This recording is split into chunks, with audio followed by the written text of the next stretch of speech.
Husband says the word talaq 3 times and marriage comes to an end.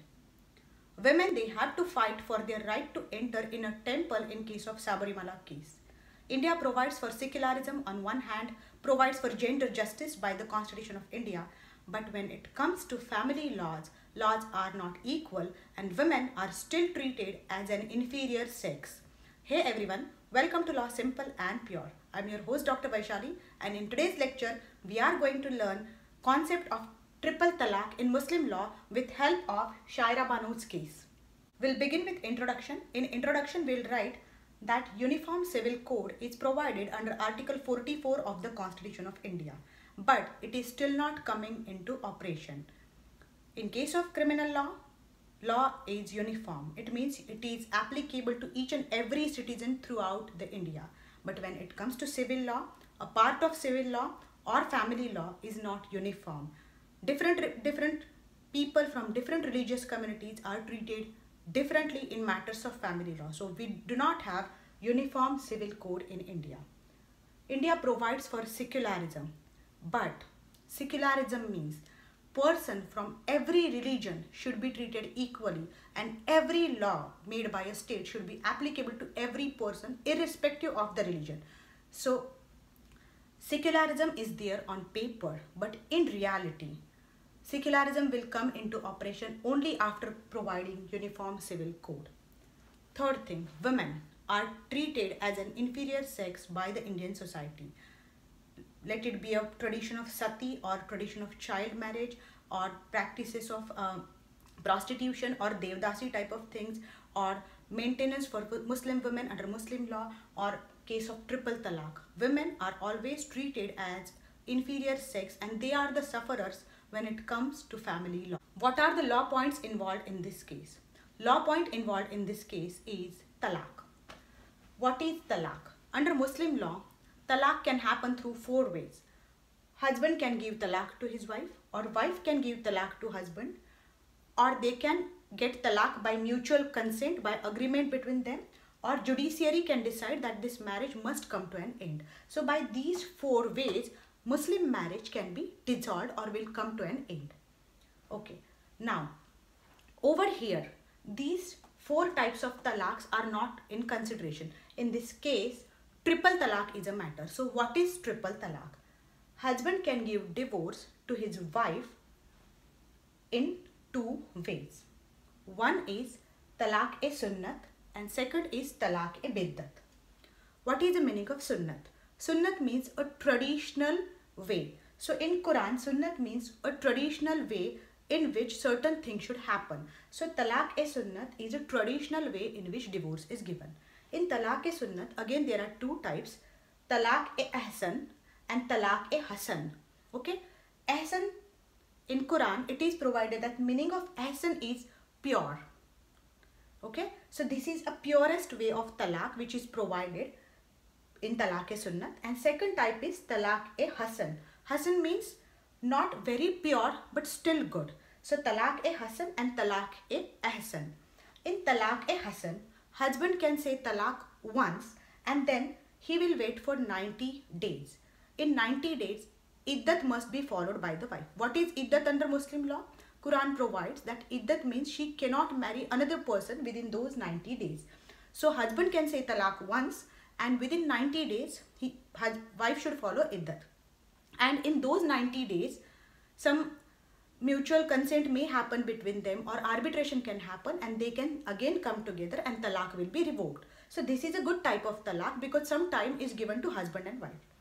Second type of talaq, talaq-e-hasan, in which husband says talaq 3 times, okay, in 3 months. So in month 1 he will say talaq, in second month again he will say talaq, in third month he will say talaq, and at the end of the month the marriage will be revoked. In this marriage also, husband and wife gets 90 days in which they can again come together. Second form of talaq is talaq-e-biddat. Now biddat is not traditionally provided, but in Arabic dictionary it means it's a new form or some kind of innovation. So talaq-e-biddat is not the original type of talaq which is provided by religion, but which is an innovation. Okay, and in talaq-e-biddat, biddat, meaning of biddat is new or innovative. In talaq-e-biddat, husband can say talaq 3 times, okay, by any means. He can call his wife and say talaq, he can WhatsApp talaq, talaq, talaq to his wife, or he can put a email, or he can send an actual mail through post box, or he can say it in front of some qazi. So saying that talaq 3 times and marriage will come to an end. In this type of talaq, there is no time period given to husband and wife within which they can come together or they can revoke the marriage. So this is not a good form of talaq at all, and this was there in controversy in case of Shaira Bano's case. Now you know what is talaq-e-sunnat and what is talaq-e-biddat. Over here, issue was talaq-e-biddat or instant talaq, where husband can say talaq 3 times and divorce will happen. So talaq-e-biddat was in question in Shaira Bano's case. Actually, talaq-e-biddat is banned by lots of countries, like in lots of Muslim dominant countries also talaq-e-biddat is banned, because it is not a traditional type of talaq which is allowed by religion, but it is a later innovation. Now let us see what happened in the case. So only triple talaq was challenged and not the other forms of talaq. So talaq-e-sunnat, in which some time is given to husband and wife, 3 months time, are still valid, and only triple talaq or instant talaq was challenged in this case. Facts of the case: Shaira Bano and Rizwan Ahmed, they were married for 15 years, and then after that Rizwan Ahmed said talaq 3 times and he divorced Shaira Bano, and that's why Shaira Bano went to Supreme Court. There are so many respondents. So Shaira Bano filed case against Union of India, against Muslim organizations, and so many other parties are there as respondents. So she went to Supreme Court and 5 judges bench heard the case. Major 3 law points were involved in this case. Number 1, practice of triple talaq. Shaira Bano challenged this practice as it is against Article 14 of the Constitution of India, because it doesn't treat women equally. Second, nikah halala. It means in Muslim law, if husband and wife they are divorced, then if wife wants to marry husband again, in that case she has to marry some other person, she has to take divorce from that person, and she has to remarry the husband. This is called nikah halala. So this practice was also challenged by Shaira Bano. Third, she challenged polygamy.